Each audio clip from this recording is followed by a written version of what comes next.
Welcome to Vicious Whispers with Mark Tullius, your source for horror, sci-fi, suspense, and all things violent.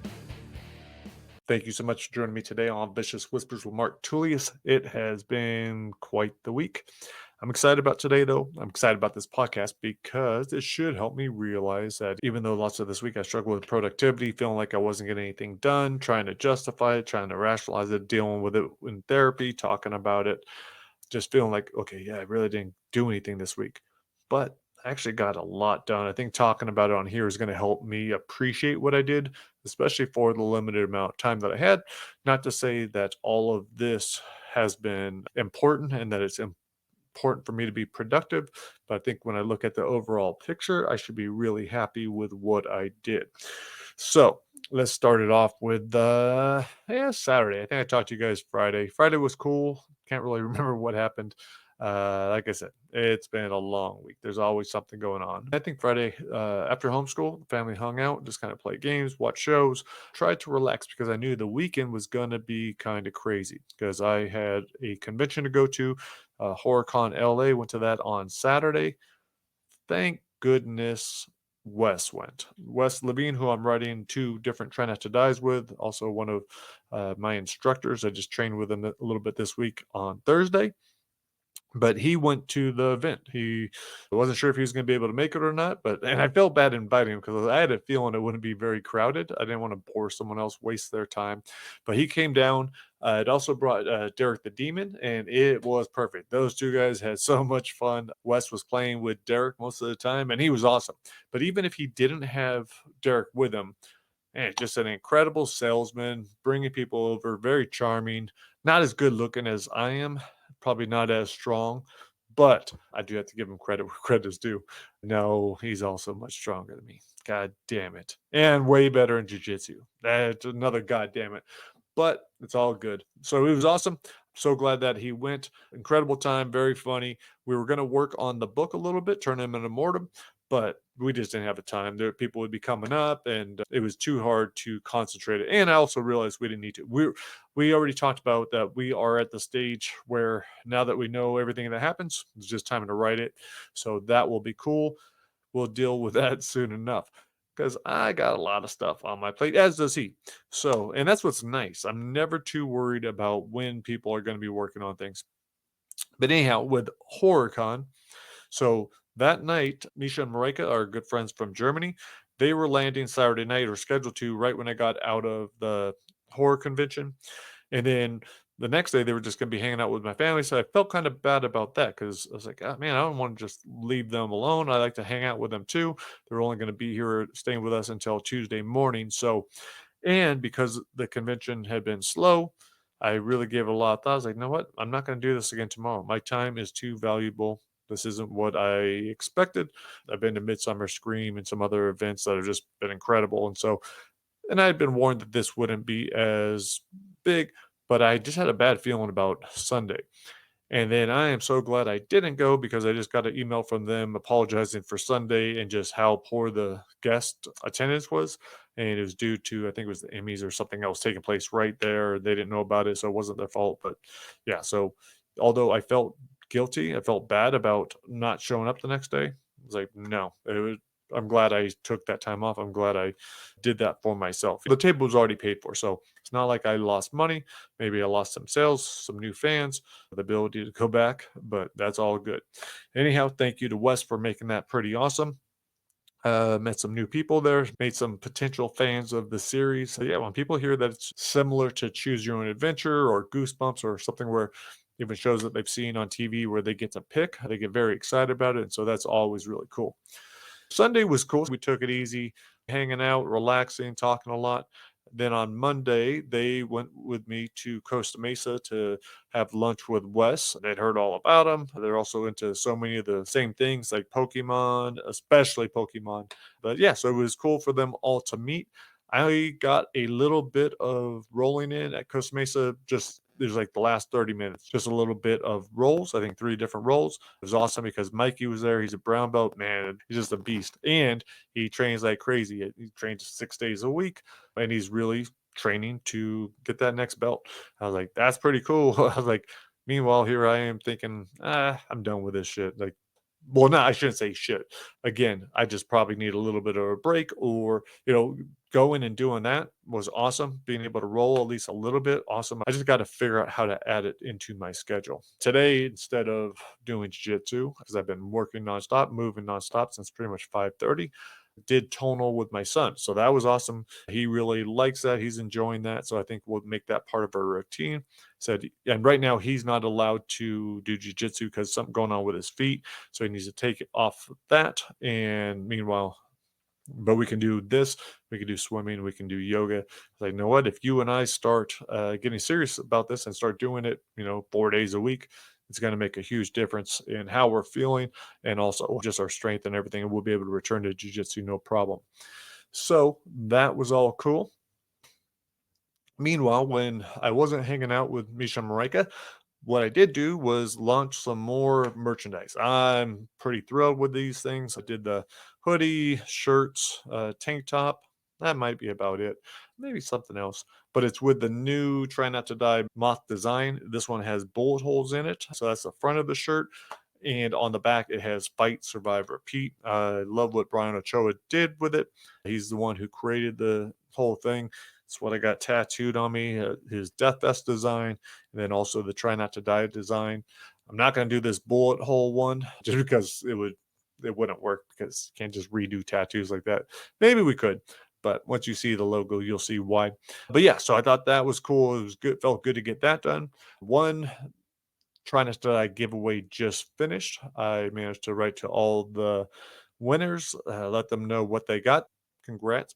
Congrats to Ashley H, the grand prize winner. I think she has a pretty cool prize coming. So, in the back of book 12, I am going to do a little bonus page, maybe 2 pages, and where I kill her. So, well, I don't kill her. She's probably going to make a poor choice and she will die. Or maybe I'll surprise her and make it not so brutal ending. We shall see. What fun would that be, right? So that's pretty cool. She got that, and then she picked out a Try Not to Die blanket. She picked the spider blanket, so she'll be getting that a couple weeks. Other people won a hoodie, a hat, paperbacks, and then a bunch of ebooks. So congrats to all the winners. That was the vote on which book should be book 12. Now I put in there your vote wasn't going to really, really decide. It was going to help us, but because of how everything's going on right now, it's like book 12 will be book 12. It's just all this shit's in the works. I don't know which book is going to land first. I had been thinking it was Angels, and Angels was the one that everyone voted for, or majority of people voted for. I think it doubled the other three choices. We had Angels Escaping the Cult, Steve Montgomery's Super High, Robert Essex Trying to Die in This Damned House, and the last was Damon Manx and Mark Tullius Trying Not to Die in Our Cranium. So, yeah, I doubled us, but that's all good. Angel's doing incredible right now. One of her books, In the Tall Trees, is in the Books of Horror Indie Brawl. But yeah, so she was the one whose book was voted number 12. Now, because I've been so busy, I have not been even able to get her the rewrite, but she says she's cool with it. She understands. We've been working on the cover, really cool covers, but just not right for the book yet. Hopefully, the one we will get next will be perfect. We like a lot about the cover, but we want to make sure we get it right. But my rewrite has been so damn slow because I just haven't had time doing the merchandise, doing some posts, working on covers, trying to die in this damned house. I sent that to Lindsay, I think 2 or 3 days after. I got the finish from Andrew Najberg, the Trying Not to Die in the Shadowlands. That I just sent to her. So it's probably going to be one of those, right? Roberts is going to be extreme horror. That's going to be the thing is brutal. It'll be the first Trying to Die extreme version. So we shall see how you guys like that. There'll be plenty of warnings. You guys are in for a treat with that. We'll have that cover designed right after Trying to Die in the Shadowlands. That's just how it worked out. This should both be pretty quick. And yeah, so we have a lot of books coming out. I don't know which one's going to be 12, but we'll also run another round in this giveaway battle that I'm doing. What I had just been talking about, the one where Angels book one, that was the first preliminary giveaway. Now we are on the first round of Trying to Die in the Fight for First Place giveaway, where every 3 weeks or so, you guys can vote on which of the 3 books you like the most. This week it is Trying to Die at Grandma's House. Try Not to Die in Brightside, Try Not to Die in the Pandemic. So, which of those three books do you like the most? It's a free giveaway. You can win cool merchandise, books, and all that kind of stuff. There's no real good grand prize this time. It's a great opportunity to get some cool merch like the blanket, the hoodie, the tank top or t-shirt, and signed books. What's better than that? That was another thing that I got done. So just those two things alone should have been happy with. But there had been something on my list that had been bothering me too. I was like, well, I want to run some ads for Try Not to Die because I keep getting all these messages. I see how excited people are about it. I keep getting these messages from people. Like there was one this week from Maria Lucas. I think it was her niece.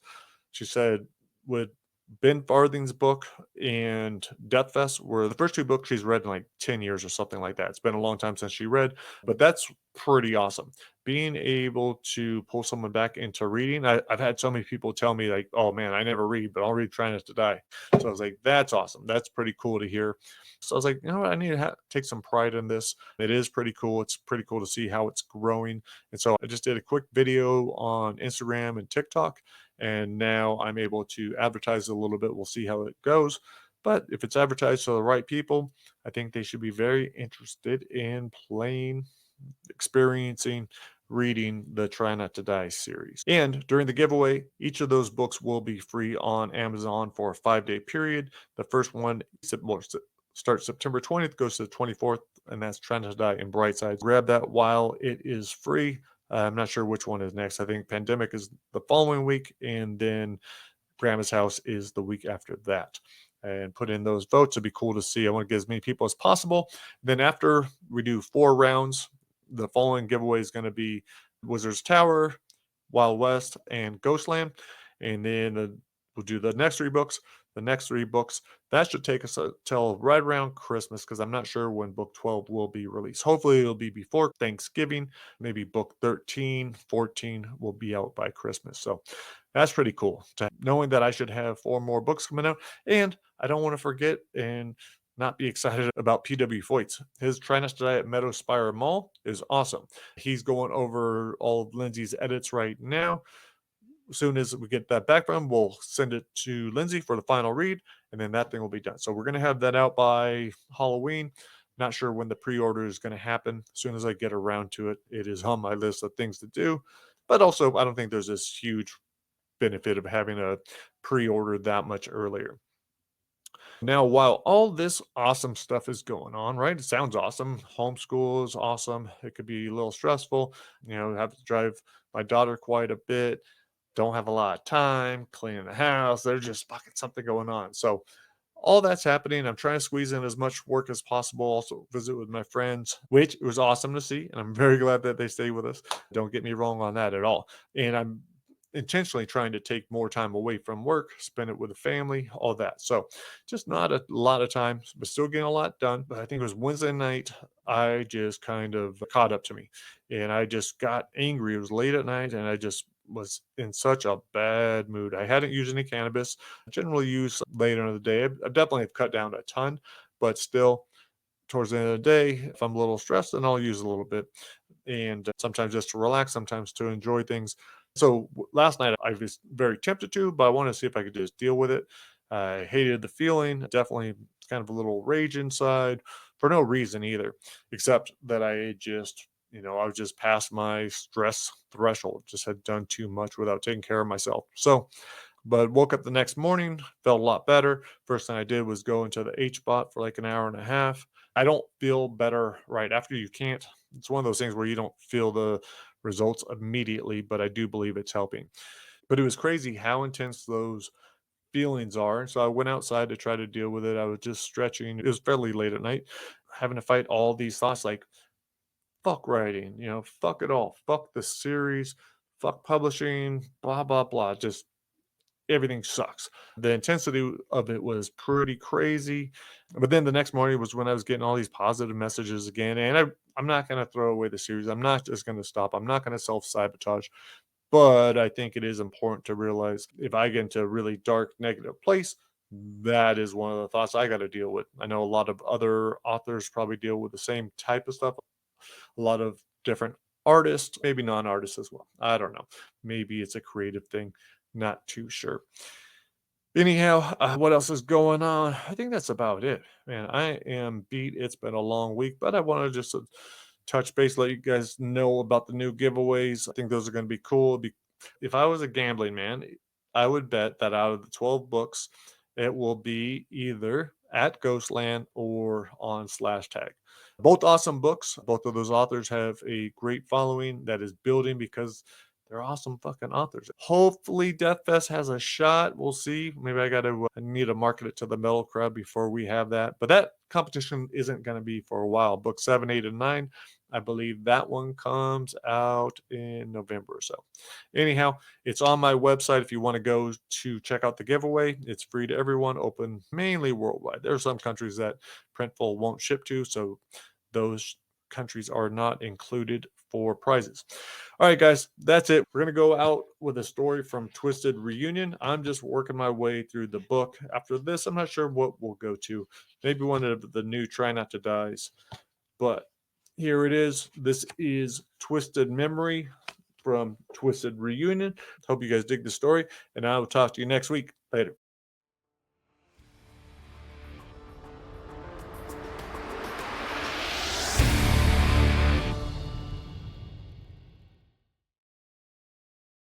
Twisted Memory. The key wouldn't turn. The goddamn lock was always sticking. Tom slid out the key to examine it, making sure he had the right one, and then he shoved it back in. The deadbolt still wouldn't move. Tom pounded his fist against the door. "Gina, open up!" That bitch must have changed the lock while he was out. He banged his fist again. A man shouted from inside the apartment. "What the hell's going on?" She had a man in his apartment? "Open the goddamn door!" Huge, clonking footsteps came toward him, and the door whipped open. A heavy-set Hispanic man filled the doorway. With a scowl on his face, he asked, "What the hell's your problem?" Tom's heart was pounding so hard he didn't even hear his fist striking the man's mouth. The man stumbled backward into the apartment. Tom followed, slammed the door shut behind him, and ran after the guy, who was trying to hide behind the couch. Tom grabbed the guy's collar and looked into his soulless eyes. Gina and this asshole probably laughed about Tom when they had sex. Before the bastard could ask for forgiveness, Tom threw a devastating elbow at his head. A loud crack filled the apartment. The man's legs gave. Tom dropped him and rammed a knee into his chest, then shoved him into the cheap particle board entertainment center.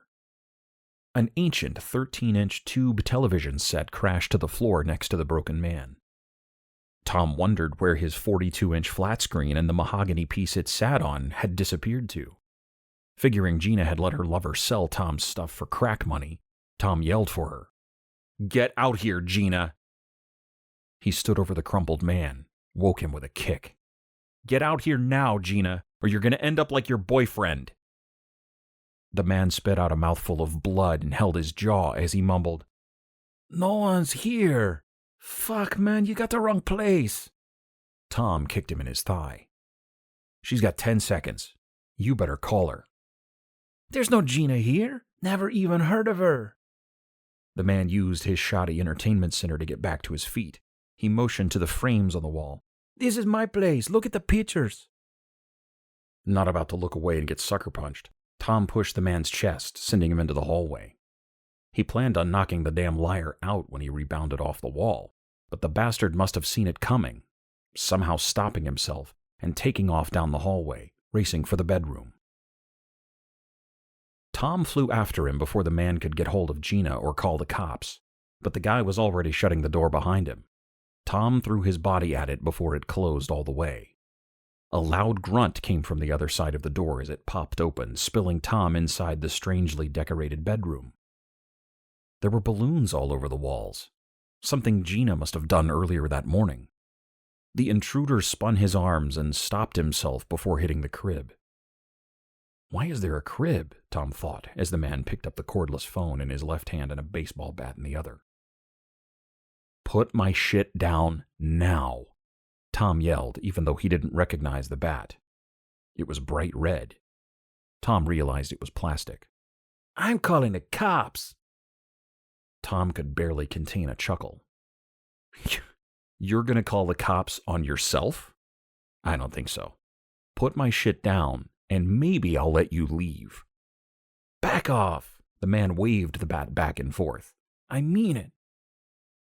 Tom took another step, the length of the crib between them. So do I. You got any idea how fucked you are? The deluded guy looked down at his bat. Tom lunged forward, placed one hand on the end of the bat, and twisted, the robber's wrist snapping in a satisfying crunch. The robber's surprised cry was silenced when Tom chucked the bat and began pummeling the side of the man's head until his arm grew heavy. The loud smacks splashing blood over Tom's face. The man was begging him to stop through his sliced lip when a baby cried. Tom let the man drop next to the light blue dresser and walked over to the crib. A baby, red-faced and squishy, wailed. "What the hell is this?" Tom asked. "It's my kid, man. Come on, please. I don't know any Gina." A quick search reassured Tom that Gina wasn't there for some unknown reason. He picked up the brown leather wallet that the amateur had left on the entryway table and stuffed it into his front pocket. Figured he should hold on to it just in case. He didn't even know. His head was spinning as he walked out. The mid-morning sun blinded him as he walked onto the sidewalk.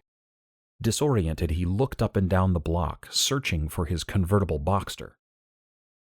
He clearly remembered parking on the north side of the street, but his car was nowhere to be found. I drove it, didn't I? Tom could still hear the baby crying inside his head.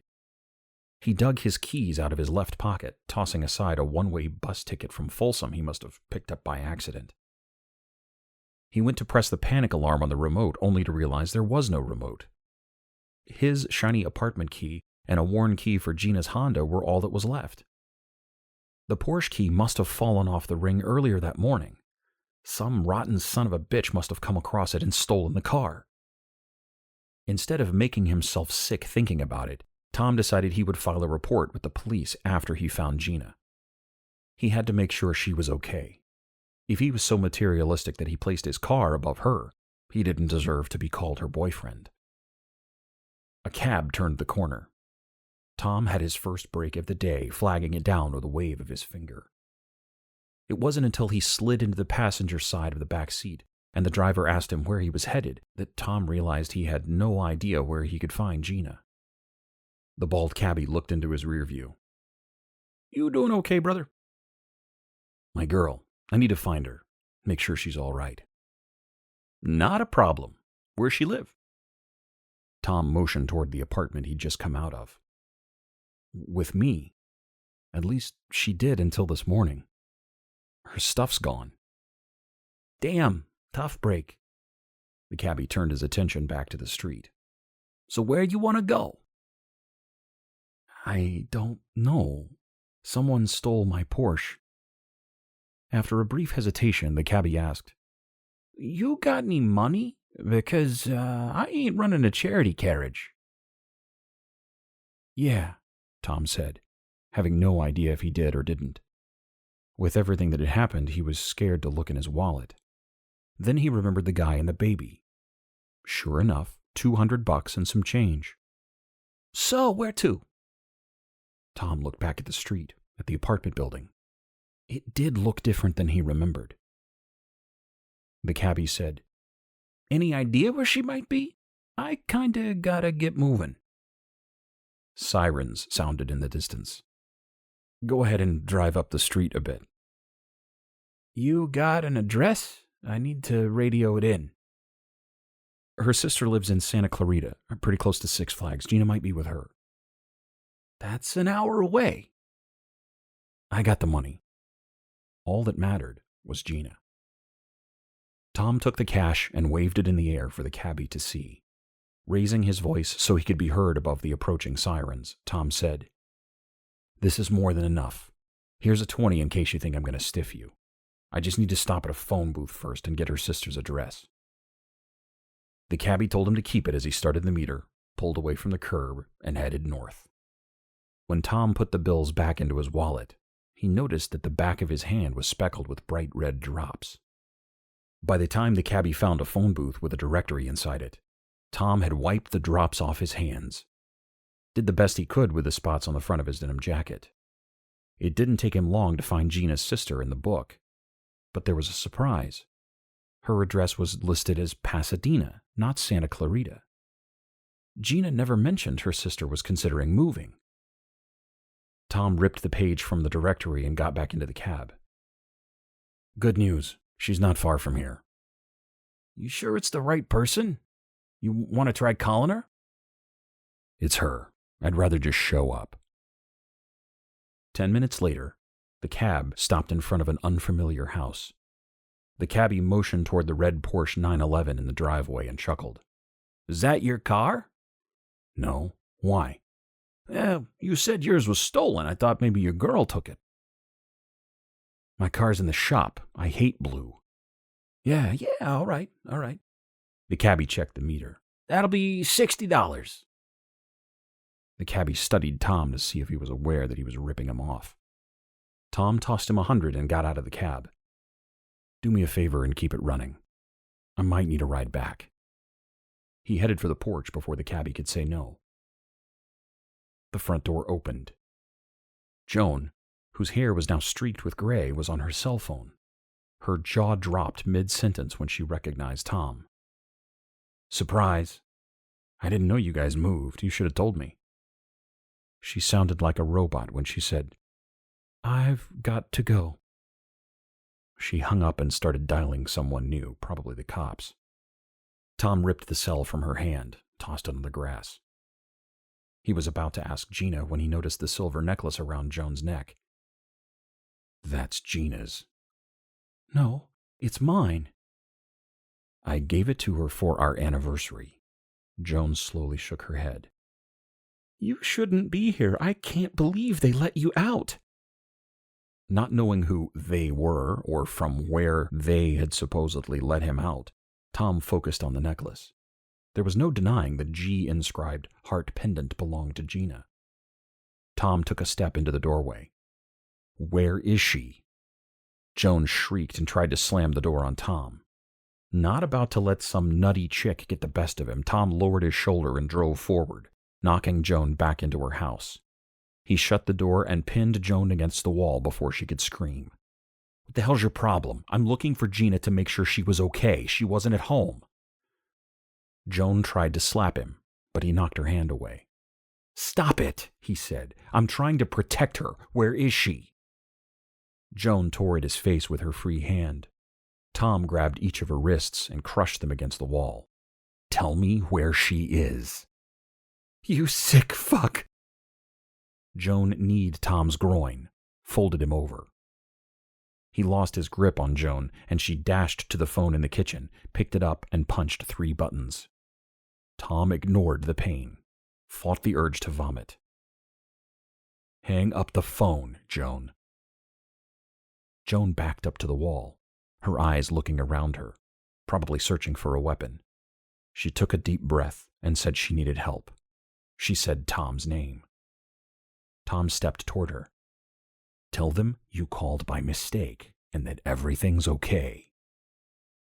He's a convicted murderer. He killed my sister 12 years. Tom yelled. Hang it up and give me Gina's necklace.